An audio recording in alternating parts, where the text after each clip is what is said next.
So if you haven't been with us for the last several weeks, we've been walking through Romans 9 through 11. And Romans 9 through 11 is a tricky little thing. It's a pretty complicated section of Romans. And what Paul's been doing over the course of this section, like the book of Romans as a whole, is he's essentially saying God has been faithful to his promises, all of his promises in Jesus that he's made throughout the Old Testament. They all come to a climax in Christ. And that's really the ultimate display of his faithfulness. If you want to know something about God's character, what makes him who he is, what makes him tick, one of the keystones of that is that God is faithful. God makes promises. He's a promise-making God. He's also a promise-keeping God. And that's really been the word we've keyed in on with righteousness. Romans is about God's righteousness. And the key aspect of that is covenant faithfulness, right? God makes covenants, makes promises, and he keeps them. And one of the great surprises in Romans is that the keeping of his promises, at least for the nation of Israel, have put Israel a little bit on their heels, because all the promises God has made in Jesus has not only included Israel, but it actually was meant to include everyone else. And Israel kind of stood and looked at that and said, no, no, no. We're your people, not a bunch of these people. We are your people. And so this Jesus and his gospel, okay, that's nice, but they have to become like us to become a part of your people. And God has said, no, the plan all along is that I've wanted a worldwide family, and your part in it to play is to get us to Jesus, and from there, the gates go blown wide open, right? The metaphor Paul's been using, particularly in Romans 10, as we saw the last couple weeks, is this race to righteousness. This race to a place where, according to the law, you weren't working for your salvation. That wasn't the point. The point was that over time, Israel would see that they have everything they need to be righteous, but they just aren't getting there.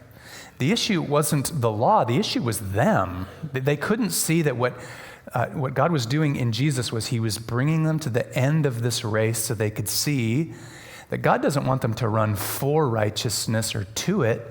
He wants them to run in it. He wants them to enjoy the spoils of a righteousness that's been accomplished fully and finally, so that they and everyone else can run this race in righteousness. That you start the race as a winner. You never are in doubt. I don't know, am I going to win? I don't know how this is going to work out. And so Israel's had a pretty hard time with that. It wasn't just that they had a hard time, the fact that they were running and that they were running hard and they really liked that. The problem that Paul was saying is not that they didn't mind running hard, it's that they wanted to run alone.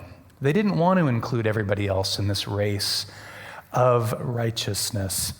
And so what Paul's done from there in Romans 10 into Romans 11 is he changes the metaphor a little bit, right? He changes the metaphor from a race, running a race, to cultivating a tree or a bush, a cultivated bush, a cultivated tree. And so we'll get to that here in a little bit. The way Paul starts Romans 11, we're not going to do the whole chapter because it's really long. We're just going to focus in on verses 11 and following. What Paul does is essentially says, okay, almost all of Israel or large swaths of Israel have not bitten down on Jesus. They haven't received God's righteousness. They haven't said yes to Jesus and then put themselves in God's wider kingdom family. And so then he asks a couple questions. They're crucial questions. Questions like, so has God rejected completely Israel? I mean, has he just said, yeah, you were my people then, but you're no longer welcome, you're no longer a part of it. Get out of here, Israel, you've played your part. He says no. God has not rejected his people, Israel. How do I know? And then Paul says, because I'm an Israelite. He said, God hasn't rejected Israel fully because I'm an Israelite. I believe in Jesus. Right? And I'm not just the only one. There are many who have believed in Jesus. So how do I know God hasn't abandoned Israel? He says, because I'm of the tribe of Benjamin. And I believe in Jesus. So he says, Exhibit A, I'm here. And though a lot of people haven't followed, some have. Some have said yes. Some see how this all fits together. So he hasn't rejected Israel completely. That was never the intent. That was never the point. It was always to fold them into a wider kingdom family. And so Paul looks to himself. He looks to his own experience to say, how do I know? I know because I'm an Israelite and I'm in the family. God hasn't cast us completely off, but he has widened the net. He has made this bigger than just us. So then he moves on a little bit later in chapter 11 to talk about this stumbling, this kind of struggle with Jesus and how Israel didn't feel like they were fully welcomed. And was that stumbling a stumbling that would make them completely fall? Again, he says, no. How do I know? Because I'm in. And then he moves into that second question. How do I know that this stumbling isn't ultimately a death blow? How do I know that God's people in the Old Testament are not just completely down and out? He says, I know because of this. And that's what he talks about in verse 11. He's able to see God has gifted him with this incredible perspective to be a full-blooded Israelite and a Christian, and yet because of God's gracious gift of apostleship to him, he's able to stand back and see the big picture. He's able to stand back and show us from direct revelation how God is using Israel's stumbling, the inclusion of everyone else, and how God ties that all together. So that's really where he goes in chapter 11, verse 11. So let's pick up there. Paul says, so I ask, did they stumble in order that they might fall? By no means. Rather, through their trespass, salvation has come to the Gentiles. Again, that's a kind of a Bible word for the nations, everyone else. Through their trespass, salvation has come to the Gentiles so as to make Israel jealous. Now, if their trespass means riches for the world, and if their failure means riches for the Gentiles, how much more would their full inclusion mean? Now I'm speaking to you, Gentiles, inasmuch then as I am an apostle to the Gentiles, I magnify my ministry in order somehow to make my fellow Jews jealous and thus save some of them. For if their rejection means the reconciliation of the world, what will their acceptance mean but life from the dead? If the dough offered as first fruits is holy, so is the whole lump. And if the root is holy, so are the branches. But if some of the branches were broken off, and you, although a wild olive shoot, were grafted in among the others, and now share in the nourishing root of the olive tree, don't be arrogant toward the branches. If you are, remember it's not you who support the root, but the root that supports you. But then you might say, yeah, but branches were broken off so that I could be grafted in. Well, that is true. They were broken off because of their unbelief, but you stand fast through faith. So don't become proud, but fear. If God did not spare the natural branches, neither will he spare you. Note then the kindness and the severity of God. Severity toward those who have fallen, but kindness to you, provided you continue in his kindness. Otherwise, you too will be cut off. And even if they who did not continue in their unbelief, they will be grafted in, for God has the power to graft them in again. For if you were cut from what is by nature a wild olive tree and grafted contrary to nature into a cultivated olive tree, how much more will these, the natural branches, be grafted back into their own olive tree? This is God's word. And there's a lot more in Romans 11. We don't have time to get to it all, and it all reads pretty clearly. It's not like you need me to help explain what this passage is really getting at. There's some tricky spots in it, but I wanted to focus on the image that Paul's getting at here, because he's actually making a point that can be lost on us if we don't kind of understand what he's doing. What Paul's doing by shifting metaphors from running a race to cultivating a wild olive like this, if you ever need a wild olive bush, just go to Johnson's Nursery. They've got all kinds of things, right? So I called them and I said, I know this is weird. Do you have a wild olive? And they said, oh yeah, we got lots of them. Oh, okay. So I went and got a wild olive from Johnson's Nursery up in Coburg. And what horticulturalists will tell you, ancient or modern, is that this technique of grafting, there's a lot of reasons and a lot of techniques that arborists, horticulturalists will use for grafting. And if you're not familiar with grafting, it's taking a branch from one tree, and at the right time of the lifespan of another tree, right where one branch is coming out and there's a little bit of an opening there, a really skilled horticulturalist, knowing the tree, can actually make a cut, put a branch from another tree into that tree, and with the right practices can actually get that branch not to die, but to stay alive, so that a tree like an apple tree, for instance, many of you have maybe seen these, you can have an apple tree that it can have 4 or 5 varieties of trees. So you don't need 7 trees, you just need one, because it has 4, 5, 6, 7 different varieties of apples on it. Or maybe you've seen a citrus bush, not a lemon bush, not a lime bush, not an orange bush, a citrus bush. Have you seen one? Where if you really cultivate it and take care of it, a horticulturalist has actually grafted in these various citruses so that you have all of them growing out of one root stock. It's just an incredible way that, man has come behind what God has done and is working with it to create the kind of variety that we might see in our modern world. But the main point behind Paul's idea here and what God has done is not that God just likes variety. Which he certainly does. He likes Israel. He loves and likes everyone else. That's not quite the point here. In the ancient Near East, what would happen with these cultivated or wild olives is that they weren't called horticulturalists back then, but somebody would take a branch or a cutting from a cultivated tree, and they would take it and put it on a wild tree because the tree is wild. Look at this thing. It's small, but you can get in here and you can pick the olives and everything. But back in the ancient world, and I'm sure somewhat today, what people would do is they would take a branch from a tree that had structure, a tree that was orderly and was easy to cultivate and easy to get the fruit from.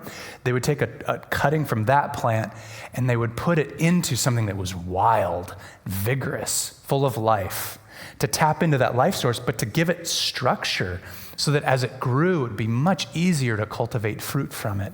So they would take a cutting from a structured plant, a really domesticated plant, put it into the wild one, and make it more structured over time. But if you notice in Romans 11, God does the opposite. God doesn't take a cutting from the people of structure, the people of righteousness, the people who have all the rules in the world, and put it into the wild bushes, the people living it up and being wild and everyone else. God does the opposite. God takes a cutting from the wild bush, the wild tree, the thing that's just going crazy and sprawling and taking over the whole place. He takes a cutting because the wild bush is full of life, full of sap, and it's growing everywhere, full of vigor, and he puts it on the cultivated tree. Now, why in the world would you do that? Well, the reason they would do it is because most often, if you've got an orchard or an olive grove, the trees, like what we do, if something's dying, you cut it down and you replant it. You just get another rootstock, you stick it in the ground. But back in the ancient Near East, oftentimes you didn't have that option. But there was one option. If a tree was dying, if a tree was decaying. The thing about olive trees that's fascinating is olive trees, and when I looked at the tag, it said, can live up to 1,000 years. I had no idea. I knew they could live a long time, but olive trees are actually some of the oldest living organisms on the planet. Some archaeologists, horticulturalists have gotten together, looked at actually the Garden of Gethsemane, right? The olive press garden where Jesus prayed.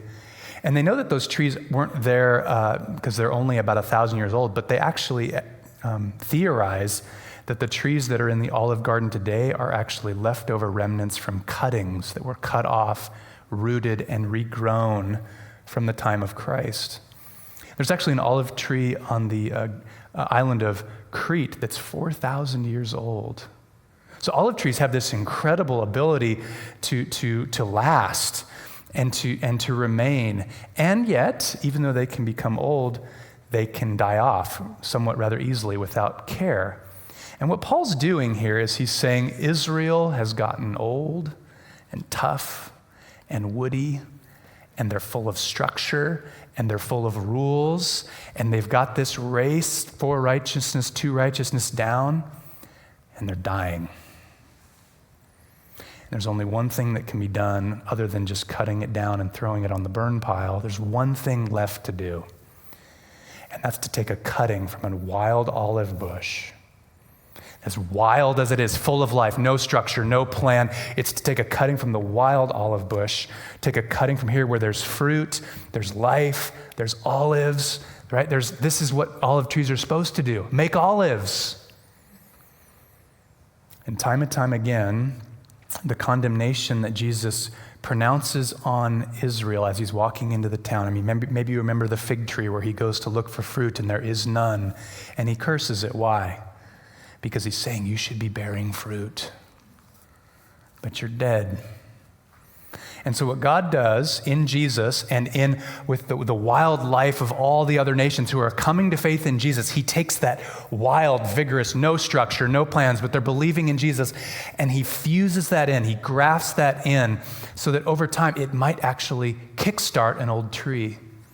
I didn't know this about grafting, but what the intent is if you take a cutting from from a wild bush or a wild tree, and if you time it just right, if you take something that's dead and if there's just enough life in it, maybe you have a tree like this where it's like you look at it and the canopy, there's all this dead growth, but there's still some life. If you can catch a tree where it's right at that stage and right when the sap flow's going, if you put a fresh branch in and it takes, that one branch can actually revitalize the whole tree. It can bring it back to life. And what Paul's saying is that's exactly what God's trying to do. That's exactly what God's doing with his people. He hasn't cast off Israel. He hasn't said, you didn't bite down on Jesus, fine, get out of here. No. He's actually using the people who are wild and they don't have any rules, but they believe in Jesus. He's bringing them, he's grafting them into the tree so that Israel can come out of its stupor. Israel can come back to life. He even says, look, if God is accepting the fruit from this wild tree, and if they can be grafted in and experience all the nourishment of the trunk, what would a branch that's supposed to be there do? Like, this branch isn't even supposed to be there, and it's alive and doing great. It took, and it's enjoying the privileges of being in the rootstock. What if a branch that's actually meant to be on this tree is plucked up off the ground and is stuck back in? He said, it'd be like a resurrection. It'd be like taking a dead stick and sticking it back in, and in a week it would be full of leaves and beginning to set fruit. Friends, whether it's old stock or a new branch, the goal's the same. Fruit. Olives. Right? Jesus uses the image of a vine in John 15. It's the same principle. What he's after is he wants fruit. Olive trees are meant to bear olives. Grapevines are meant to bear grapes. They're meant to produce fruit. And what Paul is getting at in Romans 11:11 and following is that he's using the fruit of the outsiders, their fruit of faith. They've come to a place where they're bearing the fruit that God has always wanted, where Israel's life actually began. Israel's life didn't begin with Abraham just following rules. It began with Abraham believing a promise. It was the start of a nation that was founded on faith. And what God is doing is he's taking the wild faith fruit of a wild olive bush, and he's trying to infuse his people again with that life-giving faith that doesn't just come from following rules, but it comes from trusting. It comes from trusting in the faithfulness of Jesus, not your own ability to carve out your own righteousness. I don't do this every Saturday night, but last night I just wanted to have my family kind of weigh in on it because the image is pretty clear and it's a pretty understood passage that's fairly easy to understand. I read this to my kiddos and to Carrie last night, and they all kind of made some fun comments. And then afterward, Carrie said, there's a phrase that I think I understand, but I'm not sure. Read it again. So I did. It's verse 22. Note then the kindness and the severity of God. Severity toward those who have fallen, but kindness to you, provided that you continue in his kindness. Otherwise, you too will be cut off. In all of her wisdom, Carrie said, what do you think it means? She asked the question first, and I gathered she probably knew the answer. She said, what do you think it means to continue in his kindness? And I said, I don't know, but it's probably going to go into my sermon tomorrow because it's probably going to be good. And what ensued was a conversation about how, and we need to hear this, some of you need to hear this, I know I need to hear this. To continue in God's kindness does not mean be obedient. Let me say it again. Paul is not saying here that you've been grafted in, but if you don't continue in his kindness, you'll be cut off, and that means obey. No. He's saying continue in his kindness, meaning stay connected to Jesus. Stay connected to his obedience. Stay connected to his faithfulness. Faithfulness will come. Obedience will come. It's never going to be absolutely perfect, but it's going to grow. It's going to get better. Fruit is coming. The key thing is you're already bearing the fruit. You have faith. You've put your trust in Jesus' faithfulness. You're receiving his kindness because you've been grafted in by faith. And the reason Israel was cut off is because they continued to pursue their own righteousness. They continued to base their relationship with God on their obedience. And he's saying, if you do that, if you go back, you too will wither up and die and you'll be cut off. So what Paul's saying here is, whether you're wild or whether you're domestic, the point is fruit. And the only way you get the fruit is if you're connected to Jesus' faithfulness. Continue in his faithfulness. Continue in his kindness. And if you do, you'll remain.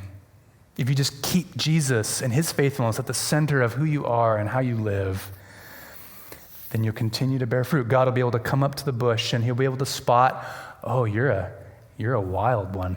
I grafted you in there. Oh, you're a domestic one, but you're bearing fruit again. He'll be able to look at the tree, this family tree of faith, and he'll see all varying degrees of fruit because the branches on the tree that are grafted into the faithfulness of Jesus will inevitably produce olives. They'll produce fruit. If you've got your communion ready, I just ask you to get it out and take some time to maybe look at this passage. Take some time to think about, are you someone that, you've been at this for a long time. You're one of the more domesticated branches. You've been at this a while. Do you not see that there are times when God brings life into the family, wild life? And at times, if we're a more domesticated branch, we say, you're not supposed to do that, you're not supposed to think that, you're not supposed to say that. Do you not see that God is trying to invigorate life into his people? Maybe you're here and you're one of those wild shoots that God's brought in. Do you not see that you were brought in not because you're obeying rules and following, you're bearing fruit because you see, I need Jesus. Let's take some time and just reflect on where we're at, which kind of branch we are, but let's all come back to the real basic thing that Paul's getting across here.